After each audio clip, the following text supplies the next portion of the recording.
saw in the last episode, we got the rear completed, and now I've been working on the front.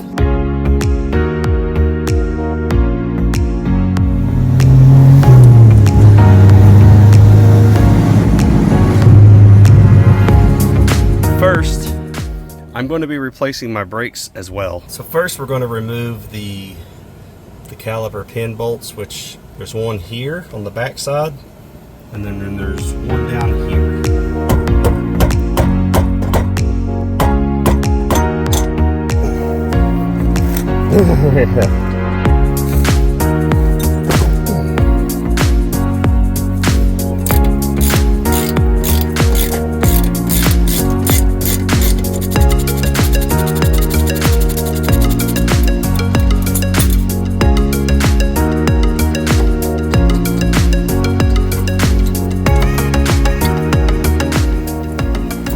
Caliper can be removed as such.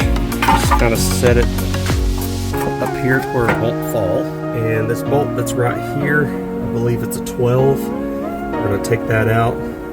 That'll release your brake line.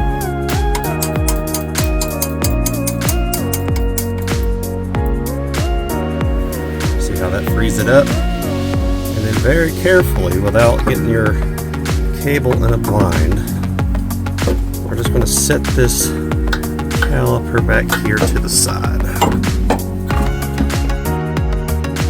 Pop out your pads. It should just slide right out like that. Back one should do the same. Boom. Over here on the back side, there's a bolt right here, a bolt right here, and these are 17s. Just like the push pins up here, they were also 17s.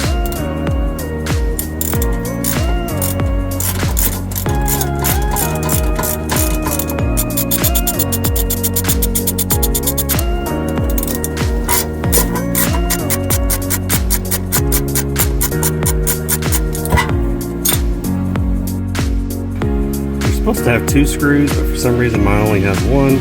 These can be a pain to get out.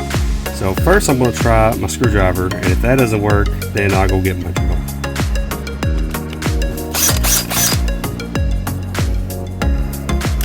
I've attempted my screwdriver, I attempted my Phillips head. I had a feeling it wasn't going to budge because this is pretty rusted and I don't know when it was changed last. Okay, after about 10 minutes of me trying, I just drilled it out. So if you're stuck on there like mine is, I can feel it moving. If you just take your hammer or a mallet,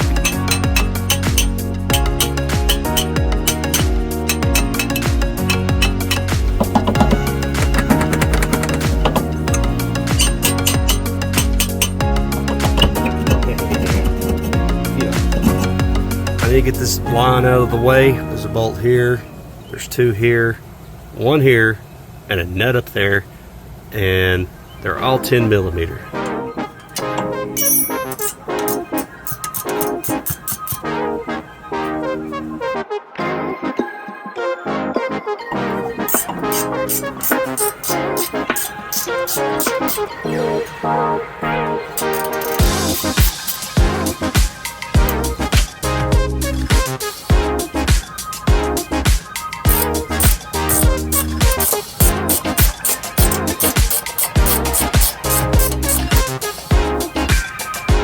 Okay. So now that kind of just droops down and disconnects from this bar here. Okay, so next I'm going to go ahead and loosen up these on the upper control arm. So these are 14s, and the only way that I was able to get to them is with a wrench. I got them loosened. That's all we need them to do right now. So now we're going to loosen up this guy, and he has a little cotter pin in him. So you got to bend the little cotter pin back and then take it out, and then we will loosen that up.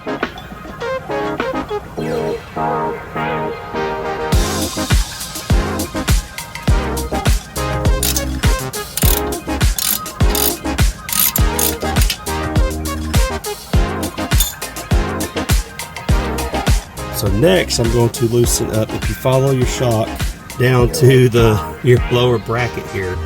And I believe this one is the 15. It is. So we're gonna go ahead and get that loosened up.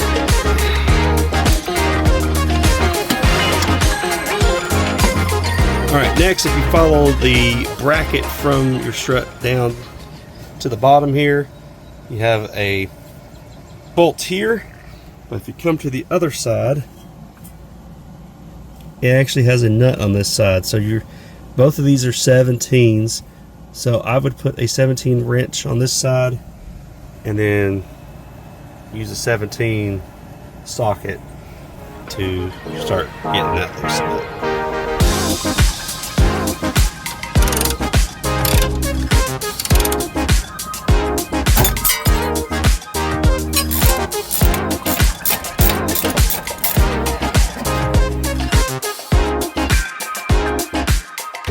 Okay, I officially got everything loosened up. Now we're coming up top. We're gonna go ahead and take the shock out. We're gonna loosen all these up and just go ahead and take them all off.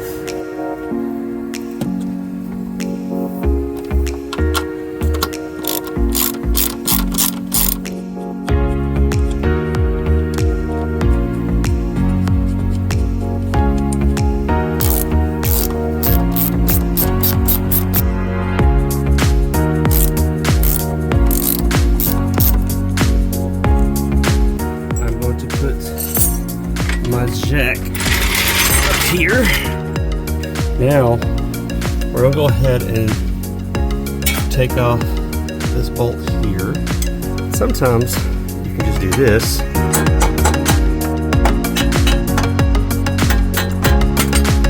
Couple love taps and bam, you're free. Okay, so now we need to get the bolt out of down here. And it's out. So now we're going to take this one out. Okay, so now you just separate that. And now we're going to pull this up.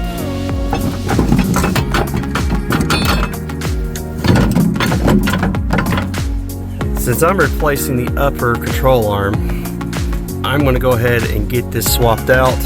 Oh, it doesn't look that bad. It's supposed to move like that. Just like that, we have a fresh part. Get that black cap off. So we just slide it back on in, line up the holes, and boom. I go up top and tighten the bolt. And now we're going to slide our bracket back on here. Okay, I'm going to put you down so I can, just you got to use two hands to kind of wiggle this back up.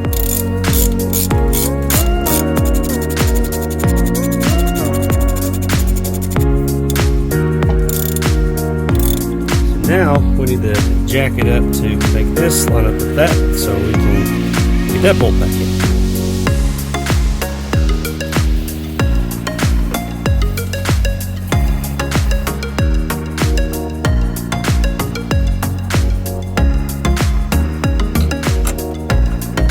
All we got left to do is just torque everything down.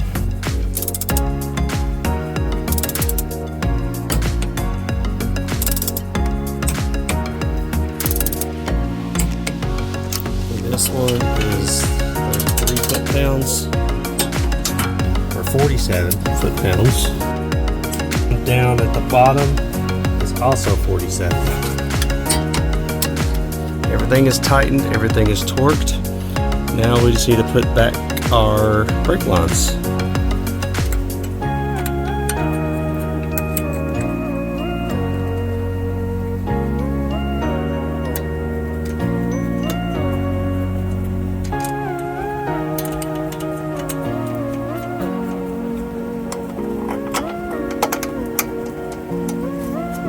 Okay, that's all back on. Now we're ready to put the rotor back on.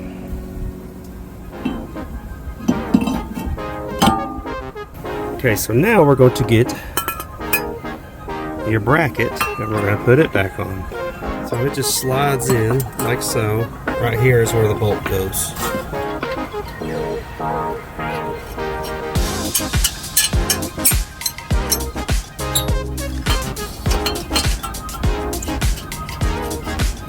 now we're going to torque them.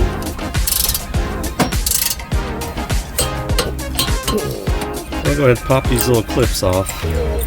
Should just slide right off like that.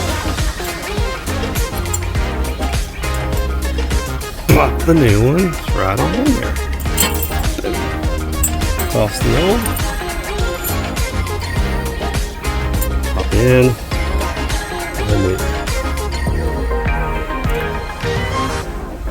Okay, so at this point, you can go ahead and grab your brake pads. The one with your indicator will go on the back. You slide it in those grooves.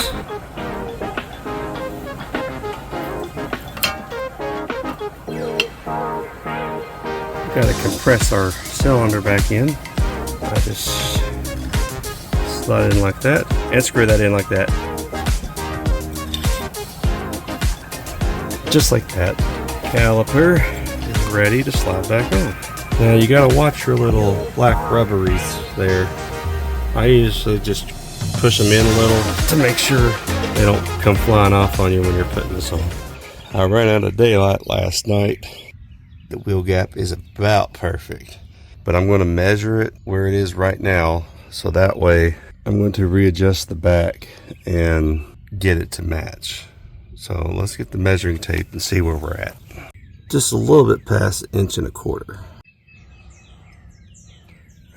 We're sitting about 2 3/4, so we need to bring it down at least 1.5 inches. First, we're going to measure from here to here. Looks like 3 7/8. So we're going to drop this down to, I think we're going to go 2 3/4.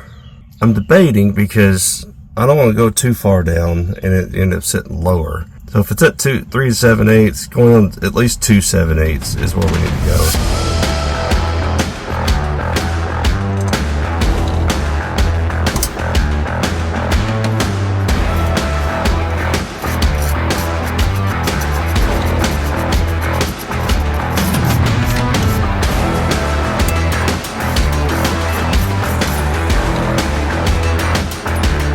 Getting it to at least right there is about 1.8 inches.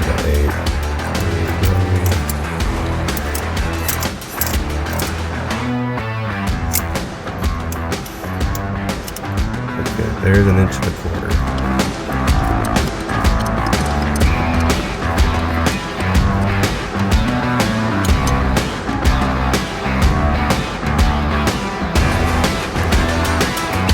Now we're sitting just below 2 3/4. Alright, so I'm going to get this wheel put back on, and then we'll go to the other side and do the same thing. This one is currently sitting at 3 7/8. We're going to get it brought down to the same, where it's just shy of 2 3/4.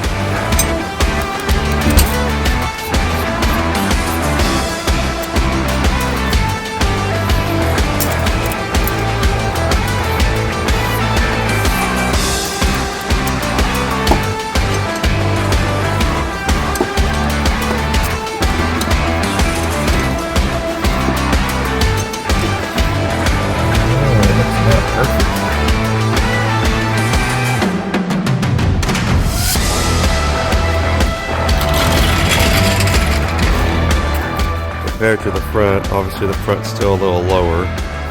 If the front goes any lower, I'm going to have to raise it up because I don't want it much lower than that. What do you all think?